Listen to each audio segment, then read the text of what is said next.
L-O-V-E. L-O-V-E. L-O-V-E. L-O-V-E.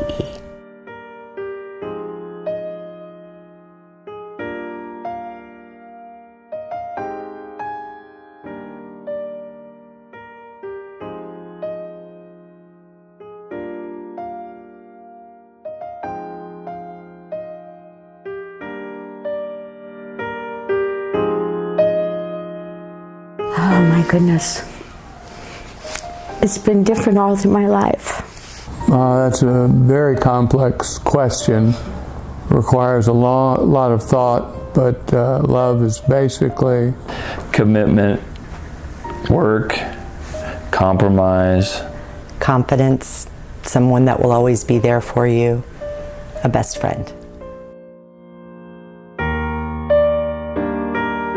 We were in our early 20s, and your mom and I met at a nightclub. There was this cute guy wearing a green and pink striped polo shirt. And I was playing baseball, and a few of my friends and I jumped in a car and went over to the nightclub where she was. And he kept smiling at me, I smiled at him. And finally I went out to the dance floor to dance by myself, and my friends sent him out to come dance with me. Her close friend introduced us on the dance floor. It was love. I made a trip, I think it was my second year in college, made a trip to, an unscheduled trip to Daytona Beach for spring break. And Paul Anderson, who was the world's strongest man, was putting on an exhibit on the beach. And I saw her in the crowd and was absolutely blown away. And a guy came up to me and started tugging on me, and they had a donkey on the beach. And he said, "Come have your picture taken on the donkey with me." I said, "No, thank you," and kept pulling on me, "Have your picture taken on the donkey with me." I said, "No, thank you." And Jack walked up behind, and he looked at him, and Jack was very big and he was small, said, "Are you bothering my girl?" And he went, "No, no, no," and ran. And Jack said, "Maybe I should walk along beside you so that nobody bothers you." I asked her if she'd like to go have a Coke, and she said yes. And from that point on, she was the only woman in my life. It was because he was the one person that I always wanted around, whether I was sad, whether I was happy. And I knew whether I was rich, whether I was poor, as long as we were together, we would be okay. That's when I knew we should get married.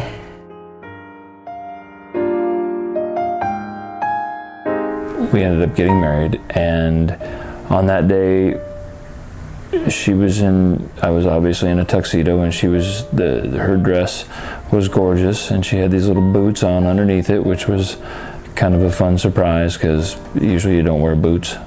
I just remember I was working on my vows because we were gonna memorize them and then say a few words, and Kathy thought I was gonna mess it up, and I'm not the one that messed it up. It was she who messed it up, but it was okay. Nobody really knew except for me. So we just took off and went over to Nassau. We're walking along, saw a beautiful church, and he said, "Let's just get married right here."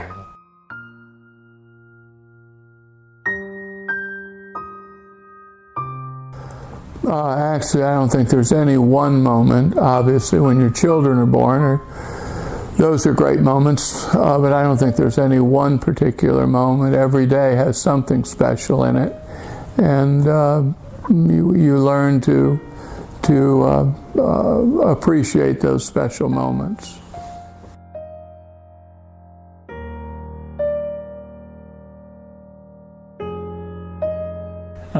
I think I would just tell her that she's been a great partner, a great best friend, and we've had an amazing life together with incredible memories, and that I wouldn't do it over with anybody else, and that I love her. If it was his last day on earth, I would tell him that I love him very much, that he's the kindest, best man I've ever known, and that I hope he continues to bring that joy to our children. Thank you. Thank you for all the years of marriage. You've been wonderful. You are my forever love.